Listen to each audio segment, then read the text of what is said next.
Tell me about yourself first. I've been interested in art my entire life. I've had a very checkered employment history. I've done a lot of interesting things, but art was always in the back of my mind. You have to really love it a lot, and you have to be willing to make sacrifices. It's not easy. It's not a particularly steady 9-to-5 job. There is a very well-known contemporary American painter named Chuck Close, who says you got to show up. I think you find your voice by showing up. The style that I have came from actually the flowers themselves.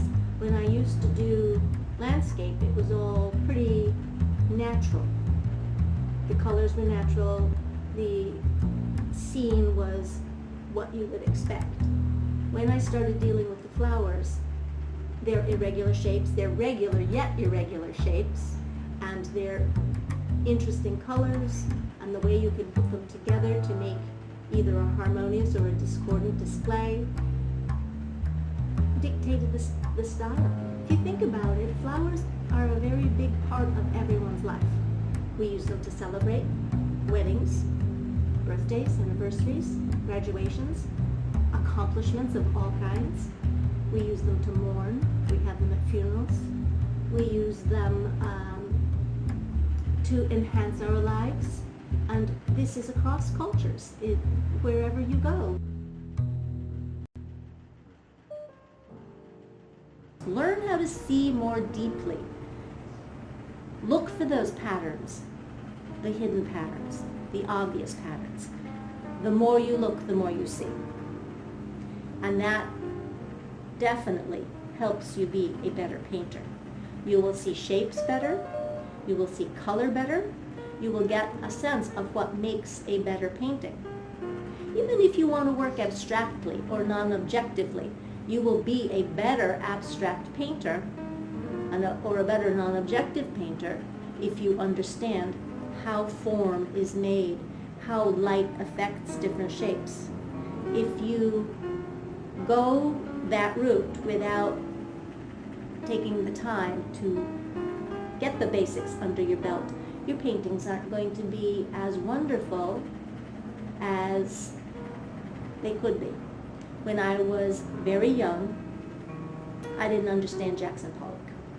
I had seen films of him pouring paint on the floor, flicking paint from a brush, working on these giant pieces of canvas that were laid on the floor, and he was just walking around, and it looked to me like he was dribbling paint. It wasn't until I saw one in person that I understood he had a plan.